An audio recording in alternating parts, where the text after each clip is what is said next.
मित्रों, हाल में संपन्न विधानसभा चुनावों में पूरी तरीके से ध्वस्त होने के बाद और विपक्ष के इस तथाकथित इंडिया गठबंधन के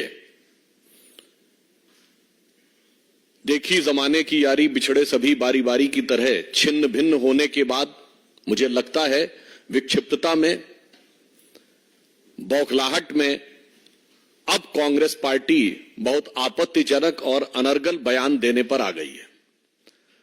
कांग्रेस अध्यक्ष श्री मल्लिकार्जुन खड़गे जी ने जिस प्रकार के आधारहीन और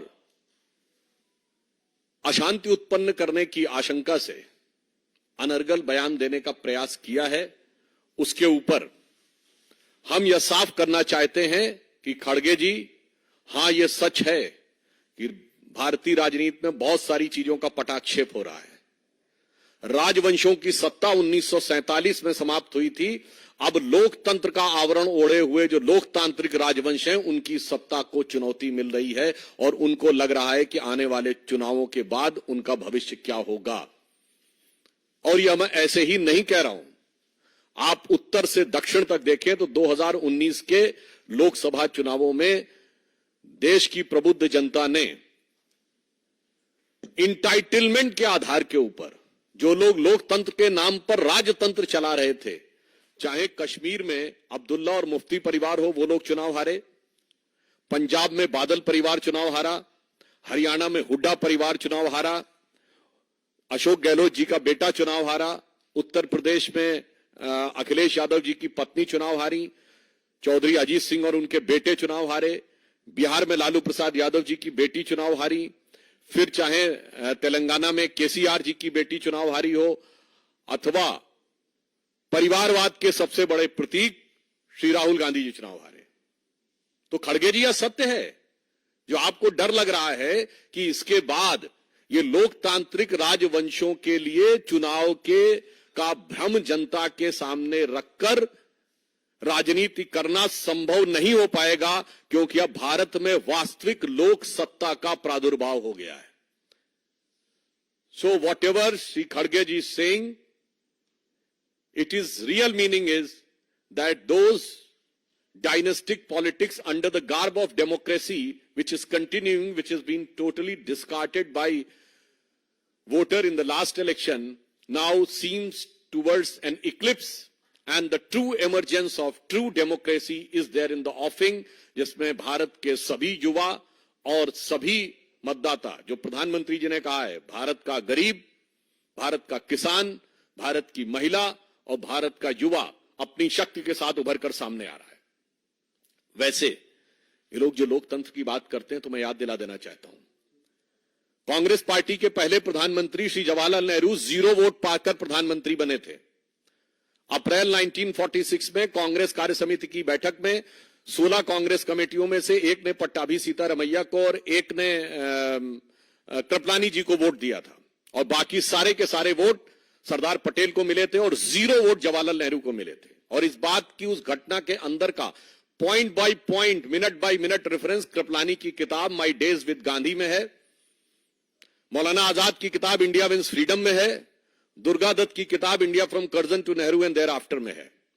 और जो अंतिम प्रधानमंत्री हुए, हो सकता है कि वो व्यवहारिक दृष्टि से कांग्रेस पार्टी के अंतिम ही प्रधानमंत्री भविष्य के लिए सिद्ध हों, doctor Manmohan Singh, the accidental prime minister, उनको कोट कर रहा हूं। प्रणब मुखर्जी जी की पुस्तक का विमोचन करते समय सोनिया गांधी जी की उपस्थिति में स्वयं डॉक्टर मनमोहन सिंह जी ने कहा कि जब मुझे प्रधानमंत्री बनने के लिए कहा गया तो मैं प्रणब दा के पास गया, मैंने कहा प्रणब दा आप मुझसे अधिक योग्य हैं। डॉक्टर मनमोहन सिंह कहते प्रणब दा आप सबसे अधिक योग्य हैं, मगर मैडम ने मुझे कहा है। लोकतंत्र का अद्भुत स्वरूप है। पहले प्रधानमंत्री से लेकर अंतिम प्रधानमंत्री तक, 0 वोट से लेकर 0 वोट तक प्रधानमंत्री बनाने वाले लोग आज कहते हैं कि लोकतंत्र हमें समझ में नहीं आता है, और लोकतंत्र के वास्तविक रक्षक वो हैं। फिर मैं कह रहा हूं, भारत के इतिहास में इनके जितने प्रधानमंत्री बने, इंदिरा गांधी जी क्या चुन के आई पहली बार? नहीं, कांग्रेस के अंदरूनी लड़ाई, इंडिकेट सिंडिकेट की लड़ाई में गूंगी गुड़िया के रूप में आई। स्वर्गीय राजीव गांधी जी का चुन के आए? नहीं, इंदिरा जी की दुखद हत्या से उपजी परिस्थितियों के कारण बनाए गए। श्री पीवी नरसिम्हा राव कैसे बने सबको पता है, और डॉक्टर मनमोहन सिंह सबको पता है। तो भारत के राजनीतिक इतिहास में लोकतांत्रिक ढंग से अगर किसी पार्टी के 2 ही प्रधानमंत्री चुन के आए, जो जनता के सामने हमने रखा यह प्रधानमंत्री होना चाहिए और जनता ने चुन के कहा यही प्रधानमंत्री होना चाहिए, एक श्री अटल बिहारी वाजपेयी और एक श्री नरेंद्र मोदी। क्या बात करते हैं। और जहां तक लोकतंत्र की रक्षा की बात है, तो जवाहरलाल नेहरू जी ने मजरूर सुल्तानपुरी को 2 साल इसलिए जेल में रखा था कि उन्होंने आर्टिकल लिख दिया था कि नेहरू जी की स्टाइल ऑफ फंक्शनिंग में हिटलर की झलक नजर आती है। और आज हिटलर की मौत कितने क्या क्या बोला जाए, कब्र खुदेगी, कुत्ते की मौत जैसे शब्द बोलकर जलवाए जलाल से जलवा अफरोज हो रहे हैं और कह रहे हैं लोकतंत्र नहीं है। फिर आप देखिए, और इतना ही नहीं, मौलाना आजाद ने अपनी किताब इंडिया विंस फ्रीडम में लिखा है कि नेहरू जी को किसी दूसरे की तारीफ बर्दाश्त नहीं थी अपने सामने। ये वो 40 पेज हैं जो उन्होंने कहा था कि उनकी मृत्यु के 30 साल बाद प्रकाशित किए जाएं, जो 1988 में प्रकाशित हुए थे। आइए साहब, राजीव गांधी जी के जमाने में एक अखबार उनके खिलाफ लिख रहा था तो उसके ऊपर इनकम टैक्स का छापा और बिजली काट दी गई थी। और आज की युवा पीढ़ी को याद रखना चाहिए, राजीव गांधी जी के जमाने में एक पोस्ट एंड टेलीग्राफ एक्ट आया था, जिसमें सरकार को यह अधिकार दिया गया था कि वो जिसकी चाहे चिट्ठी खोलकर पढ़ सकती और आपत्तिजनक बात लिखे तो कार्रवाई भी हो सकती। जैसे आप कल्पना करिए कि सरकार आज आपके सारे कम्युनिकेशन पढ़े और पढ़कर केवल उसी के आधार पर कार्रवाई कर सके। वो तो ज्ञानी जैल सिंह जी ने उसे पास नहीं होने दिया था। पीवी नरसिम्हा राव, अभी मैं इंदिरा जी की बात नहीं कर रहा हूं, पीवी नरसिम्हा राव, भारत की एकमात्र सरकार जो पैसा लेकर अपने को विश्वास मत प्राप्त किया, यह कोर्ट में साबित हुआ। 1994 झारखंड मुक्ति मोर्चा रिश्वत कांड, झारखंड मुक्ति मोर्चा के 3 सांसदों ने पैसे लिए 1-1 करोड़ और बैंक अकाउंट्स में बरामद हो गए वो पैसे। वैसे आज भी बरामद हो रहे हैं, बहुत थोड़े से बरामद हुए हैं, अभी तो 36 लाख बरामद हुए हैं, 2 ठो BMW बरामद हुई हैं। पर सोचिए कि इनकी फितरत तो कितनी पुरानी है कांग्रेस साथ गठबंधन। एकमात्र प्रधानमंत्री जो उसके बाद भ्रष्टाचार के आरोपों में अदालत की चौखट पे खड़े हुए। और उसके बाद जब सोनिया गांधी जी की छत्र छाया में मनमोहन सिंह जी की सरकार चली, तब तो हिंदू आतंकवाद जैसे शब्दों का प्रयोग करके बगैर चार्जशीट फ्रेम किए हुए लोगों को बरसों बरस जेल में रखा गया, उनके साथ अमानवीय व्यवहार किया गया, महिला कैदियों के साथ किस किस प्रकार की घटनाएं की गई वो सबको पता है। और इसके उपरांत जो लोकतंत्र की बात करते हैं, अब अगर इंदिरा जी की बात की जाए, जिस समय लोकतंत्र वास्तविकता में खत्म हुआ था, आज की पीढ़ी जो हमारी जनरेशन के भी लोग हैं उनको भी नहीं मेमोरी है, इसलिए भारत की 3/4 जनसंख्या को नहीं पता है। क्या आपको पता है कि एक बार लोकसभा का कार्यकाल बढ़ा दिया गया था, ये 5 साल से बढ़कर 6 साल। यस, इंदिरा गांधी जी के समय में इमरजेंसी में। आपको पता है कि मूल अधिकार समाप्त कर दिए गए थे। और मैं याद दिलाना चाहता हूं कि लालू प्रसाद यादव जी की बेटी का नाम मीसा है। वो क्यों है? MISA एक एक्ट था, maintenance of internal security act during emergency, जिसमें अगर किसी को जेल में डाल दिया जाए तो वो जमानत के लिए अर्जी नहीं दे सकता था, वो कोर्ट नहीं जा सकता था। एक बार जेल में गए तो अंदर, न वकील, न अपील, न दलील, अंदर।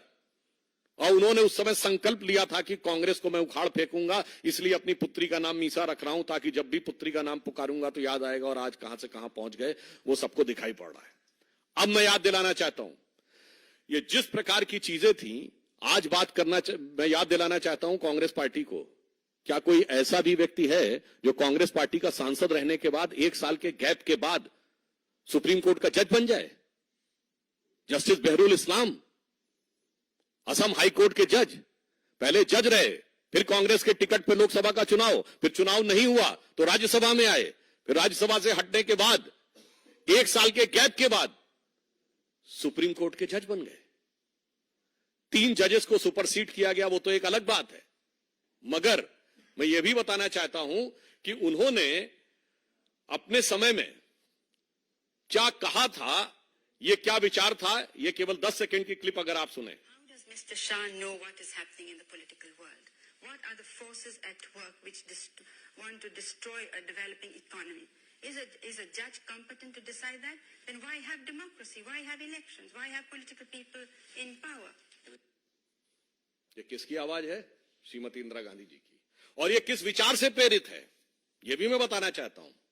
जिसको आप डेमोक्रेसी कहते हैं, मैं बताना चाहता हूं Hitler addressed Reichstag on 26th of April 1942, and Hitler said, I expect the German legal profession to understand that the nation is not there for them, but they are here for the nation. From now onwards, I shall intervene and will remove from the office those judges who evidently do not understand the demand of the hour. और इंदिरा गांधी जी ने क्या कहा था? Parliament के floor पे कहा गया था कमिटेड जुडिशरी की बात, और यह कहा गया था कि जजेस को हमारी विचारधारा के अनुरूप चलना होगा। आज वो लोग कहते हैं डेमोक्रेसी। आपको पता है, नाजियों की एक बड़ी फेमस फिल्म थी ट्रायम्फ ऑफ द विल। 1934 में उसका मंचन हुआ नाजी पार्टी के कन्वेंशन में। उस मंचन के समाप्त होने के बाद हिटलर के राइट हैंड व्यक्ति रूडोल्फ हेस, जो बाद में अरेस्ट हो गया था 92 में शायद उसकी डेथ हुई, उसने नारा लगवाया था Hitler is Germany and Germany is Hitler. ठीक यही नारा छोटे मोटे नेता ने नहीं, कांग्रेस के तत्कालीन राष्ट्रीय अध्यक्ष देवकांत बरुआ ने लगाया, India is Indira and Indira is India. और आज तक कांग्रेस के किसी राष्ट्रीय अध्यक्ष ने उसके लिए माफी नहीं मांगी है, तो वो कांग्रेस का आज तक आधिकारिक बयान है। इसलिए जो लोग राजनीति में इस प्रकार की बात कहते हैं कि कौन डेमोक्रेसी की बात कर रहा है, तो मैं एक और चीज कोट करना चाहता हूं। मार्गरेट अल्वा जी कांग्रेस की सीनियर लीडर रही हैं। उन्होंने किताब लिखी है courage and commitment and autobiography, जिसमें उन्होंने कांग्रेस की शीर्ष नेतृत्व लीडरशिप का नाम लेते हुए कहा है कि द टॉप लीडरशिप के लिए they functions in an absolutely arbitrary manner and supports corrupt anti national activities and the nexus. तो आपके नेता के बारे में कह रहे हैं। और नटवर सिंह ने क्या लिखा है, one life is not enough. PV Narasimha Rao की किताब द इनसाइडर।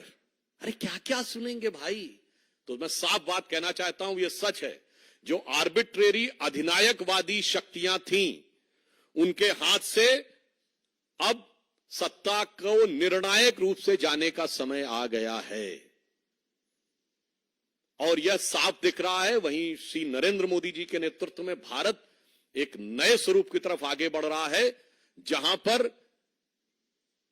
कि 44 करोड़ लोगों को मुद्रा योजना के तहत लाभ मिला है, जनधन योजना के 50 करोड़ अकाउंट बने हैं, 4 करोड़ गरीब लोगों को आवास मिला है, सत्ता में सबको सम्मान, सबको स्थान मिला है। वैसे एक और बात बता दूं, भारत के इतिहास में एक ही प्रधानमंत्री हैं, श्रीमती इंदिरा गांधी जी। कोर्ट ने जिनको करप्ट प्रैक्टिसेस और माल प्रैक्टिसेस के लिए दोषी साबित कर दिया, उसके बाद उन्होंने कोर्ट के निर्णय को रौंद दिया। और एक ही बार नहीं रौंदा गया, 2 बार रौंदा गया। 1985 शाबानो केस, कि जब लगा सुप्रीम कोर्ट शरिया के खिलाफ जा रहा है, तो supreme court has been trounced by the brutal majority in the parliament in favour of sharia, and this was a secular state. वरना दुनिया में कोई एक सेक्युलर स्टेट का उदाहरण बताएं जहां शरिया सर्वोच्च न्यायालय से ऊपर हो। इसलिए मैं बताना चाहता हूं, और एक और बात बता दूं, इंदिरा जी के खिलाफ जो चुनाव लड़े थे राजनारायण जी, वो संयुक्त सोशलिस्ट पार्टी के थे, संसोपा जिसको कहते थे। वही तो पिछड़े वर्ग के आरक्षण की बात कहती थी, उसके तो खिलाफ खड़े थे। अब आज आप कहते हैं गणना करवाएंगे। जब हाथ में सारी सत्ता थी तब तो कुछ किए नहीं, तब तो सदैव विरोध में रहे, और आज आके कहते गणना करवाएंगे। इसलिए मैं अंत में कहना चाहूंगा कि खड़गे जी ने एक और जो गंभीर बात बोली है, वो मैं सारे करोड़ों देशवासियों से कहूंगा, इसको गंभीरता सोचिए। उन्होंने कहा कि हम गुलाम थे, और कहते हैं कि तुम लोग गुलाम के भी गुलाम थे। यह गुलामी की मानसिकता है। आप कह रहे हैं कि हम दुनिया के एक विचित्र देश बताए जाते हैं कि जो 1000 साल तक गुलाम रहा, फिर भी जो समाज में विकृतियां आई, समस्याएं आई, उसका कारण शासक वर्ग नहीं था, हम थे। ये कौन सी गुलामी की मानसिकता है भाई? आप खुद सोचिए ना, मतलब हम खुद मुख्तार गुलाम थे, मतलब गुलाम भी थे और डिसाइड हम कर रहे थे। जो हमें काट रहे थे, जो हजारों की खोपड़ियों का ढेर बना रहे थे, जो बंगाल फेमाइन में हमको मार रहे थे, वो जिम्मेदार नहीं थे। जो कट रहे थे, मर रहे थे, भूखों मर रहे थे, वो जिम्मेदार थे। 1000 साल में समाज में जो आया, कांग्रेस इस गुलामी की मानसिकता का प्रतिनिधित्व करती है। इसीलिए मैं कहना चाहूंगा कि अब वस्तुस्थिति यह है कि जो हम किसी जमाने में कहते थे ना, उगा सूर्य कैसा कहो मुक्ति का ये उजाला करोड़ों घरों तक न पहुंचा, मोदी जी के आने के बाद उस करोड़ों घरों तक पहुंचा है। अब कांग्रेस की इस गुलामी की मानसिकता के लिए जो अंग्रेजों ने दी थी वो आज तक उनके दिमाग में है। तो कहना चाहता हूं ना, संयम व्यवस्था न एकात्मता है, भरी है अभी तक मनों में गुलामी, वही राग अंग्रेजियत का पुराना सुनाते बड़े लोग नामी गिरामी। बहकती मदिर जिंदगी की लयों में अभी मुक्ति गायन स्वरों तक न पहुंचा, उगा सूर्य कैसा कहो मुक्ति का ये उजाला करोड़ों घरों तक न पहुंचा। मतलब अभी भी बहकते कदम हैं, स्वतंत्रता का मुक्ति का वास्तविक गायन उनके कान में नहीं पहुंच पाया है। इसलिए यह सच है कि गुलामी की मानसिकता से इस देश को मुक्त करने का निर्णय जो देश की जनता ने लिया था, I am quoting again on 18th of May 2014 the Sunday guardian of London, जिन्होंने हमें गुलाम बनाया, उनके अखबार को कोट कर रहा हूं। उन्होंने लिखा था कि 16th of May 2014, जिस दिन मोदी जी के नेतृत्व हमें स्पष्ट बहुमत की सरकार मिली, should be known as a day of second independence in India. And the शीर्षक था, it was second tryst with India's destiny. क्योंकि उन्होंने कहा कि लंबे समय तक स्वतंत्रता के बाद उस विचार का शासन रहा जो ब्रिटिश कॉलोनियल लीगेसी को रिप्रेजेंट करता था। पहली बार एक ऐसे हाथ में एब्सोल्यूट पावर आई है, अटल जी के समय में एब्सोल्यूट पावर नहीं थी, एब्सोल्यूट पावर आई है जिसका इंसेप्शन एंड इंस्पिरेशन यानी उत्पत्ति और प्रेरणा में ब्रिटिश कॉलोनियल लीगेसी से कोई लेना देना नहीं है, जो पूर्णता भारतीय है। इसलिए ये कांग्रेस और कांग्रेस गोत्र के जितने दल हैं, उन सब के लिए भविष्य निश्चित रूप से निर्णायक अवसान की तरफ बढ़ रहा है और उसी कारण वो भयाक्रांत होकर इस प्रकार की अनर्गल बातें कर रहे हैं। और एक बात और कहना चाहूंगा कि अभी जो कुछ झारखंड में चल रहा है, आपने देखा कि थोड़ी मात्रा में धन प्राप्त हुआ है, क्योंकि उनके लिए तो 36 लाख बहुत थोड़ा सा है। अज्ञात स्थान से लोकतंत्र का संचालन हो रहा है। मतलब आप सोचिए कि नॉन ट्रेसेबल चीफ मिनिस्टर, कैसी डेमोक्रेसी की रक्षा हो रही है। और वो कह रहे हैं हम डेमोक्रेसी की रक्षा करेंगे। और ये वही है जो 1994 में कांग्रेस का साथ दिए थे। झारखंड मुक्त मोर्चा रिश्वत कांड, 350 करोड़ कांग्रेस के सांसद के यहां से बरामद हो चुका है। भाई, इतनी हकीकत सामने आने के बाद फिर यदि आप कहते हैं कि आप लोकतंत्र की रक्षा करने की बात कर रहे हैं, तो देश की प्रबुद्ध जनता समझती है। मगर इस तथाकथित इंडी गठबंधन के हालत देखिए। पहले उत्तर प्रदेश में मायावती जी ने कह दिया हम नहीं रहेंगे, पंजाब में केजरीवाल जी ने कहा हम नहीं रहेंगे, राहुल गांधी बंगाल के दरवाजे पहुंचे तो ममता जी ने कहा हम भी नहीं रहेंगे, वो बिहार के दरवाजे पहुंचे तो पता चला गठबंधन ही टूट गया और नीतीश जी एनडीए में आ गए। तो मैं on the lighter note Congress के लोगों से कहना चाहूंगा कि श्री राम जन्मभूमि की प्राण प्रतिष्ठा के मुहूर्त पर वो लोग बहुत सवाल उठाते थे। तो मैं उनसे कहूंगा, जरा राहुल गांधी की यात्रा किस मुहूर्त में शुरू की थी, जरा किसी योग्य ज्योतिषाचार्य से इस बात में विचार कर लें, क्योंकि जहां जहां चरण पड़े राहुल के तहता बंटाधार होता चला जा रहा है। तो मैं अंत में इस इंडी गठबंधन के लिए कहना चाहूंगा कि भाई, अब जितने भी चेहरे लगा लो, ये भ्रष्टाचार तुष्टीकरण छुपने वाला नहीं है। तुम चाहे जात बिरादरी की बात कर लो या लोकतंत्र खत्म होने का झूठा प्रपंच कर लो, तुम्हारे घर की हकीकत नहीं छुप सकती, क्योंकि अब जनता आपके चेहरे को देख रही है। तो ये पंक्ति के साथ समाप्त करता हूं जो इंडी गठबंधन पर लागू होती है कि अब जो चेहरे से ही जाहिर है छुपाएं कैसे, अब जो चेहरे से ही जाहिर है छुपाएं कैसे, तेरी मर्जी के मुताबिक नजर आए कैसे, घर सजाने का तसव्वुर हुआ बात की बात। मतलब चेयरमैन और कोऑर्डिनेटर छोड़ो, घर सजाने का तसव्वुर हुआ बात की बात। अब तो मुश्किल है कि इस घर की हकीकत को छुपाएं कैसे। 350 करोड़ से लेकर 36 लाख तक दिख रहा है। धन्यवाद।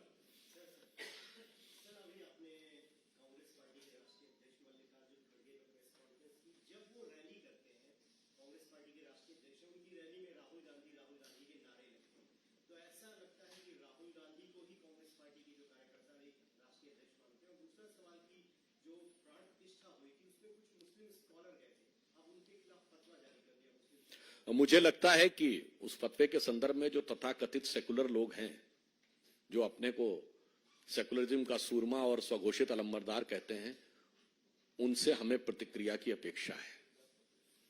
और खड़गे जी ने जो बात कही तो देखिए बिल्कुल बिल्कुल साफ है।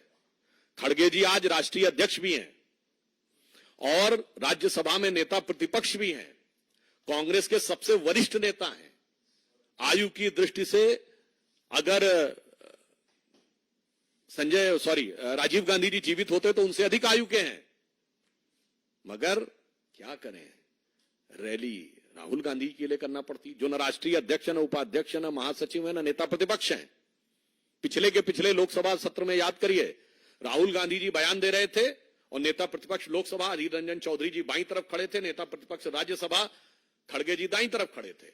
ये कांग्रेस का असली चेहरा है, ये है लोकतंत्र का असली चेहरा, जो जवाहरलाल नेहरू से लेके मनमोहन सिंह तक है, वही आज सामने दिखाई पड़ रहा है। इसलिए अब कितने भी मुखौटे लगा लें, इस चेहरे की हकीकत को छुपा नहीं सकते।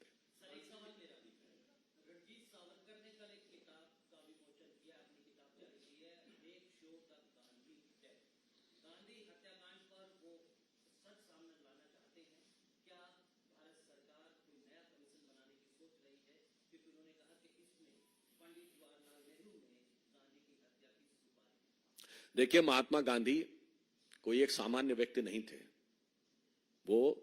उनको इस देश में वो दर्जा प्राप्त था कि उन्हें राष्ट्रपिता तक की संज्ञा दी गई। तो एक विचार थे, वैचारिक अधिष्ठान थे। अगर देखा जाए तो गांधी की आत्मा क्या थी?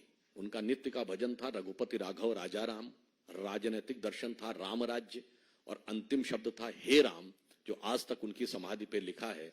और गांधी जी की आत्मा की वास्तविक हत्या उस दिन हुई जिस दिन गांधी नाम के स्वयंभू उत्तराधिकारियों ने कोर्ट में हलफनामा दे दिया कि राम काल्पनिक थे, अर्थात महात्मा गांधी की समाधि पे लिखे हुए राम को, यानी गांधी के दर्शन को, भजन को, शब्द को झूठा कह दिया। मुझे लगता है महान व्यक्तित्वों की आत्मा के साथ ऐसा दुर्धर्ष प्रयोग करने वालों को जनता उचित दंड देगी।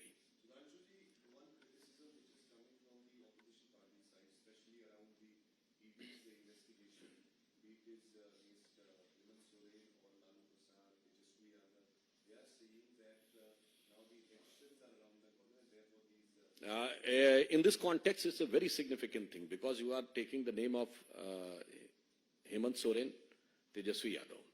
I quoted that Shibu Soren was Jharkhand Mukti Morcha was proven guilty in 1994. BJP की तो कभी कोई सरकार ही नहीं आई थी। मोदी जी, अमित शाह जी का तो नाम भी नहीं सुना होगा उस जमाने में। And Lalu Prasad Yadav ji went to jail in 1997. BJP की तो सरकार नहीं आई थी। And not only this, at that time, who was there in the government? Janata Dal की सरकार थी, supported by Congress. So now, those who were proven guilty by the court of law in 1994, those who went to jail after proven guilty in 1997, now trying to put the blame post 2014. भाई साहब, ये आपने Einstein की theory of relativity में देखा होगा ना, time travel की बात। तो वो ग्रैंडफादर पैराडॉक्स है ना, कि वो पिछली पीढ़ी में जाकर अपने ग्रैंडफादर को मार देगा तो आगे उसके पिता कैसे पैदा होंगे। ये तो कह रहे हैं कि ये पास्ट ट्रेवल का इससे बड़ा उदाहरण नहीं देखा होगा कि 2024 में कह रहे हैं कि जो सन 97 में हुआ, जो सन 94 से हम करते आ रहे हैं, मगर दोष उसका 2014 के बाद है।